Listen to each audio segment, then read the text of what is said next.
Hello everyone, welcome to my YouTube channel. बच्चों, आज का जो हमारा टॉपिक है वो है गैसियस लॉ। गैसियस लॉ के अंडर हम लोग काइनेटिक मॉलिक्यूलर थ्योरी के बारे में पढ़ेंगे।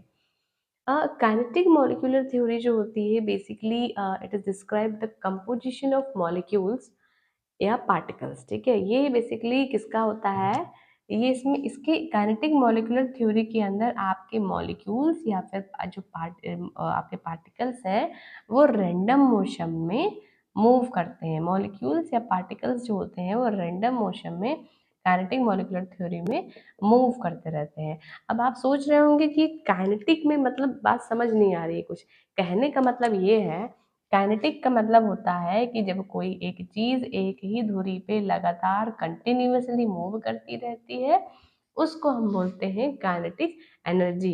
काइनेटिक एनर्जी का जो फॉर्मूला होता है वो बच्चों होता है हाफ mv²। हाफ mv² मत कहने का मतलब है एम मतलब मास। मास का मतलब वो नहीं कि मांसाहारी वो नॉनवेज खाने वाला मास। मास का मतलब होता है जो एरिया जो स्पेस जो ऑक्यूपाई हो रहा है, जिसके अंदर मॉलिक्यूल्स जो हैं वो फिल हो रहे हैं, ऑर्बिटल फिल कर रहे हैं और लगातार मूव कर रहे हैं, उसको हम मास कहते हैं। ये मत समझिएगा कोई मास है जो खाने वाला है अंदर घूम रहा है। ठीक है, साथ ही साथ में जो v होता है इसको हम बोलते हैं वेलोसिटी, मतलब गति।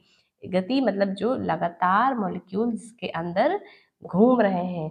आई होप ये बात आप लोगों को समझ में आ गई होगी। इस थ्योरी में बेसिकली हम बच्चों पढ़ते हैं एक आपका सिंपल रिलेशनशिप होता है पीवीटी के बीच में। पीवीटी कहे तो प्रेशर, वॉल्यूम और टेम्परेचर के बीच में ये रिलेशनशिप को दर्शाता है।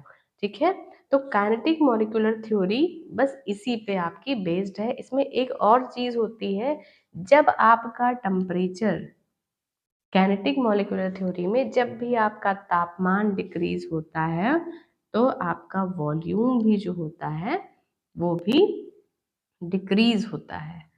और जब आपका टेम्परेचर जीरो होता है, सॉरी, जब आपका टेम्परेचर जो होता है डिक्रीज होता है तो आपकी जो काइनेटिक एनर्जी होती है वो भी डिक्रीज होती है।